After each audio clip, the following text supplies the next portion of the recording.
उदारता के मूल्यों के बिना किसी प्रकार की स्वतंत्रता की कल्पना भी नहीं की जा सकती।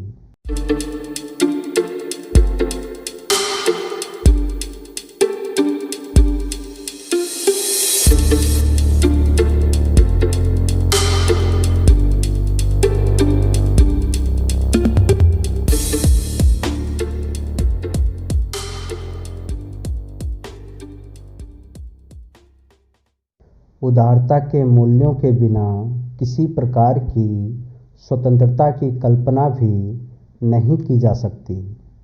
उदारता मनुष्य के भीतर का वो गुण है जो एक मनुष्य को दयावान बनाता है, सभी जीवों और मनुष्यों से एक समान प्रेम और स्नेह का भाव रखने पर बाध्य करता है। ये मनुष्य के अंदर की हिंसक प्रवृत्तियों को रोकता है, साथ ही करुणा, दया और प्रेम के सामंजस्य के सहारे एक इंसान को उदार और दयावान भी बनाता है। उदारता के मूल्यों की बातें हमारे साधु संतों और महात्माओं ने बहुत ही अच्छे और गहरे से समझाई हैं। बुद्ध और महावीर जैसे महात्माओं ने तो पशु पक्षियों और सभी प्राणियों के लिए एक समान दया, करुणा और प्रेम का भाव रखने की वकालत की। उन्होंने दया, करुणा, अहिंसा और उदारता को ही मनुष्य का सबसे बड़ा धर्म बताया और अपने विचारों से अहिंसा परमो धर्मा का खूबसूरत संदेश सारी दुनिया तक पहुंचाया। उनकी उदारता, दया, करुणा और प्रेम के विचार भले ही 2500 वर्ष पुराने हों, पर वो आज भी वो मनुष्य जीवन का आधार हैं और आने वाली अनेक शताब्दियों तक मनुष्य जीवन का आधार भी बने रहेंगे। उदारता के मूल्यों और महत्वों को आधार बनाकर ही वेस्टर्न फिलोसफरों ने उदारवाद जैसी दार्शनिक व्यवस्था की बहुत ही शानदार व्याख्या की। उदारवाद के माध्यम से पश्चिमी दर्शन शास्त्रियों ने संसार को ये समझाने का प्रयास किया कि उदारवाद ही वो सोच है, वो आधुनिक सामाजिक व्यवस्था का आधार है जिससे होकर सभी प्रकार की स्वतंत्रता गुजरती है और सभी प्रकार के समानता के अधिकार गुजरते हैं। चाहे वो महिलाओं की स्वतंत्रता और समानता के अधिकार की बात हो या फिर समाज के अन्य शोषित, वंचित, पिछड़े, दलित, आदिवासी, मजदूर की समानता और स्वतंत्रता के अधिकारों की बात हो। उदारवाद सभी वर्गों को एक समान समानता और स्वतंत्रता के सामाजिक वातावरण और अवसर उपलब्ध कराने की वकालत करता है। उदारवाद को एक उदाहरण के माध्यम से समझते हैं।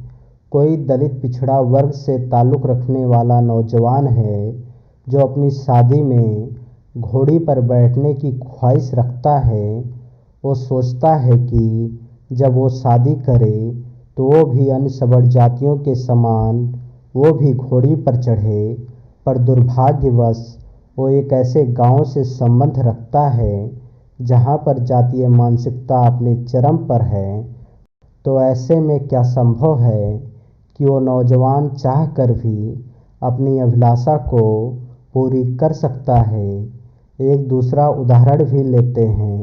मान लेते हैं कि कोई महिला है, वो वेल एजुकेटेड है, वो चाहती है कि वो भी घर से बाहर निकल कर जॉब करे, पर दुर्भाग्यवश उसकी भी शादी एक ऐसे परिवार में हो जाती है जहां पर उसके ससुराल वाले संकीर्ण मानसिकता से ग्रसित हैं।